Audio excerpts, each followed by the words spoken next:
What's going on, everyone? Welcome back to the show. So today we're going to take a look at the calendar of events for April and May. And yes, SSI will receive 2 payments in May.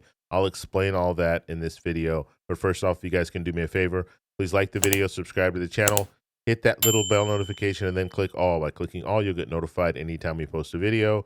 We do daily videos here, so by clicking the bell notification and clicking all, you should be getting updated every day. And just a reminder, thank you for your support. I really appreciate it. If you'd like to follow me on Twitter and Threads, you can at the TEC Show Live. Okay, so I want to talk a little bit about the calendar, and I'm going to talk about some of the events that I will be covering in April, and then we'll briefly go over the May calendar so you can see when checks are going out, as well as you can see when Congress is actually in session. So let's go ahead and get started here. So we'll start with April. Now, I did the calendar earlier, was actually the end of March, which the end of every month, I'll do the calendar for the month coming. So you guys will know exactly what's going on when it comes to legislation, as well as Social Security and all of that.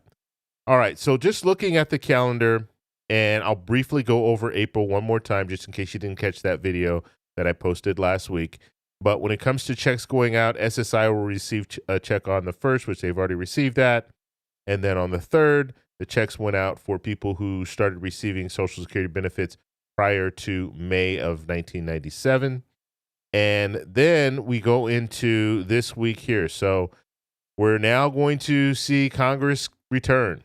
So the Senate returns on the 8th.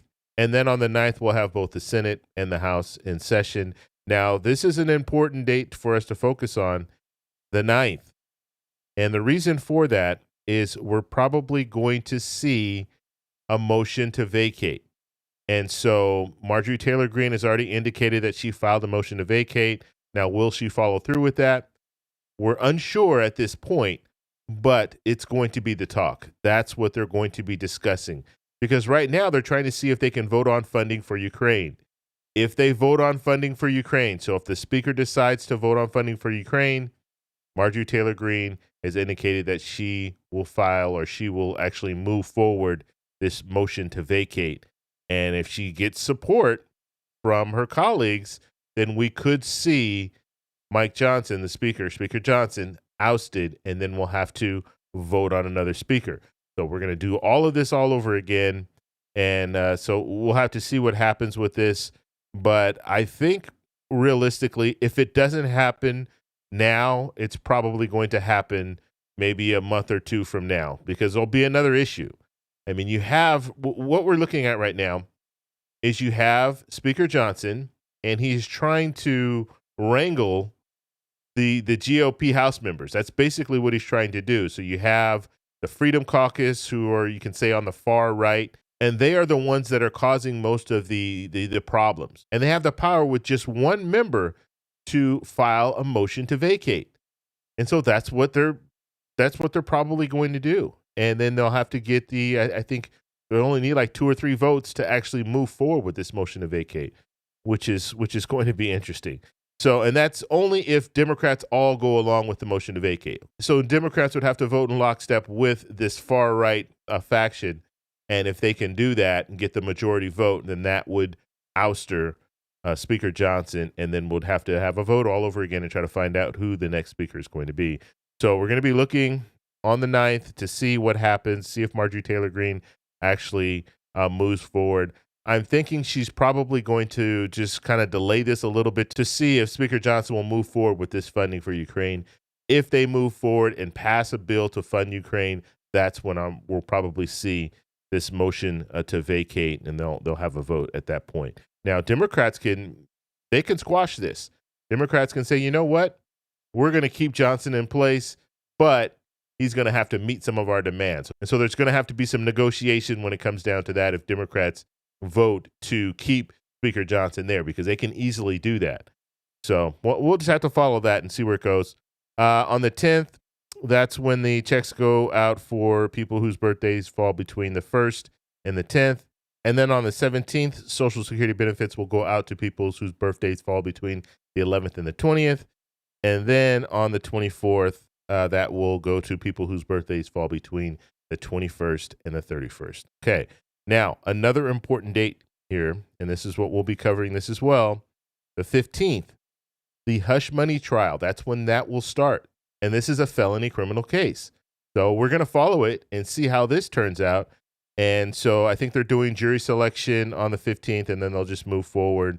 And so we're going to follow it. Now, it's not going to be televised. However, I will be reading some of the documents that are coming out of the court and some of the testimony and stuff like that. We will go over that. And I want to follow this case closely because this is history breaking. We've never had a president face criminal charges before. And so this is something that's going to go in the history books. So we'll have to see how this turns out. And this is the first actual criminal case. Now, former President Trump has some more criminal cases that will be coming up in the future. I won't say the near future because right now some of those cases are being delayed. And so we don't know exactly when they will happen. And if former President Trump becomes president again, then that might nullify all the federal cases and we might only have that Georgia case. And in that Georgia case, I think they're trying to move that forward in August. So start the trial in August.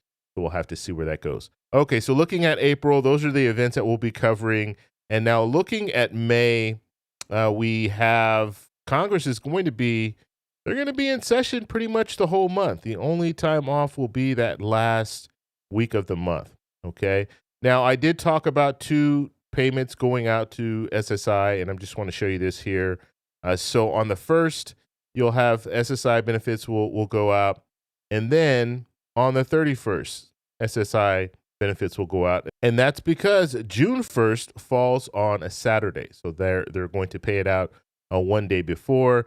So understand this, and I say this every time this happens. I always say this, but I always get people in the comments tell me, no, it's because of they tell me exactly what I'm saying. So I just want to say this. You don't have to tell me in the comments because I'm telling you guys, and hopefully everyone understands what I'm saying.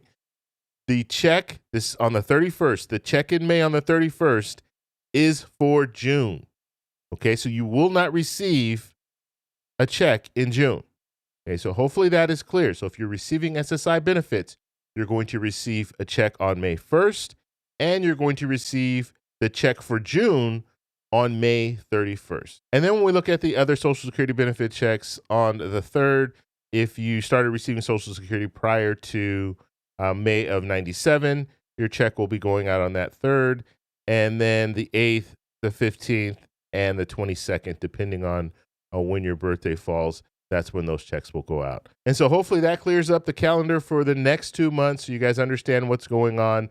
But I just wanted to show you, and I think I'm going to do more of these calendar updates where I'm just showing you what we're going to be talking about in that month. So in April, those are the 2 real stories that we'll be talking about. So we're going to talk about the motion to vacate. Will they move forward with that? As well as this hush money case. We're going to be following that very closely.